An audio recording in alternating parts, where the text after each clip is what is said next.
20 साल का सूरज शहर के पास एक छोटे से गांव में रहता है। शहर ज्यादा दूर नहीं है। खेती कुछ सालों से अच्छी नहीं हो रही है, इसलिए परिवार चलाने के लिए माँ और पिता दोनों को नौकरी करनी पड़ती है। पिता शहर में सिक्योरिटी गार्ड है और माँ स्कूल में देखरेख का काम करती है। सूरज और उसकी छोटी बहन घर पर रहते हैं। सूरज की बहन अभी स्कूल जाती है। सूरज ने स्कूल की पढ़ाई जैसे तैसे कर ली है। अब वो उस समय में है जहां उसके सामने कई सवाल है कि वो अपनी जिंदगी में क्या करें। सूरज के गांव में शहरों जैसा माहौल नहीं होता। यहाँ हर कोई एक दूसरे को अच्छी तरह से जानता और पहचानता है। सुबह जल्द ही उसके माता पिता काम पर निकल जाते हैं। सूरज के घर के पीछे एक बरामदा है, जैसे कि गांव में घर होते हैं, थोड़े खुले हुए। सूरज अक्सर गर्मियों में छत पर सोया करता है। सुबह जल्द ही उसके माता पिता काम पर निकल जाते हैं। सुबह जल्दी थोड़ा घर काम करने और बहन और माता पिता के जाने के बाद वो घर में अकेला रहता तो अक्सर वो फिर छत से जब अपना बिस्तर लेने जाता है तो थोड़ी देर के फिर लेट जाता है।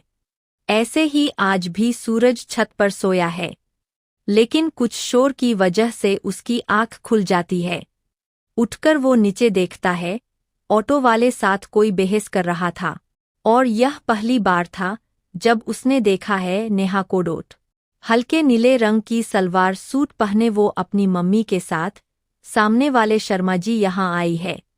वो शर्मा जी की भांजी है। उसकी मम्मी ऑटो वाले के पैसों को लेकर बहस कर रही है।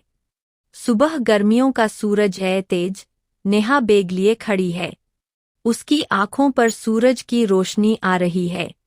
यह देखकर सूरज, असली सूरज और नेहा के बीच में आ जाता है। अचानक से नेहा पर रोशनी पड़ना बंद हो जाती है और इसलिए उसका ध्यान जाता है सूरज की ओर।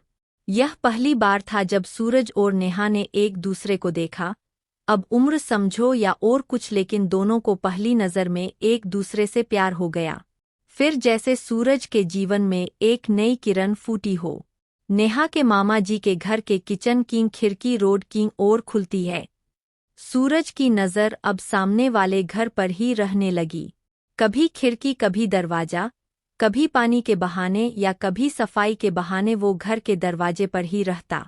कुछ समय तक नजरें मिलना और चुराने का खेल चलता रहा, लेकिन बात कुछ आगे नहीं हो रही थी। एक दिन सूरज अपने घर की छत पर खड़ा होकर पतंग उड़ा रहा था। पतंग उड़ाते उड़ाते उसका ध्यान एकदम से गया सामने वाले किचन की खिड़की पर और उसने देखा कि नेहा खिड़की से पतंग उड़ाते उसे देख रही है। सूरज अब हिम्मत करके नेहा की तरफ मुस्कुरा देता है और जवाब में वहां से भी एक प्यारी सी स्माइल आती है। सूरज की खुशी का कोई ठिकाना नहीं रहता है। नेहा एक दिन सूरज की छोटी बहन से बात कर रही होती है। हिम्मत करके सूरज भी उससे बात कर ही लेता है। सूरज और नेहा में बातों का सिलसिला धीरे धीरे ही सही शुरू हो जाता है। सूरज को पता चलता है कि नेहा पतंग उड़ाना सीखना चाहती है। सूरज उसे सिखाने का बोलता है, लेकिन वो मना करती है, क्योंकि उसकी मम्मी उसे किसी भी लड़के से बात करने भी नहीं देती। पतंग उड़ाना तो बहुत दूर की बात है। सूरज उसे बोलता है कि वो उसके घर के पीछे बारांदे में उसे सिखा देगा, साथ ही वहाँ सूरज की बहन भी होंगी।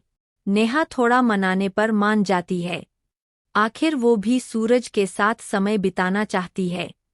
नेहा की मम्मी जब उसकी मामी के साथ किसी रिश्तेदार से मिलने जाती है, तब नेहा सूरज के बारांदे में जाती है, लेकिन उन्हें नहीं पता था कि अनजाने में वो बड़ी मुसीबत में फंसने वाले हैं। सूरज के घर में पीछे सीढ़ियां चढ़ते समय नेहा के पैर में मोच आ जाती है और चल भी नहीं पाती है। नेहा वहीं बैठ जाती है। उसकी आंखों से आंसू निकलने लगते हैं। सूरज उसे दर्द और वहां बैठा देखकर कमरे में बिस्तर पर चलने के लिए कहता है। नेहा चल नहीं पाती है। सूरज उसको हाथ पकड़कर उसे सहारा देता है। सूरज हाथ पकड़े नेहा को लेकर आता है। उसी समय नेहा की मम्मी वहां आ जाती है और सूरज और नेहा को ऐसे एक साथ देख लेती है।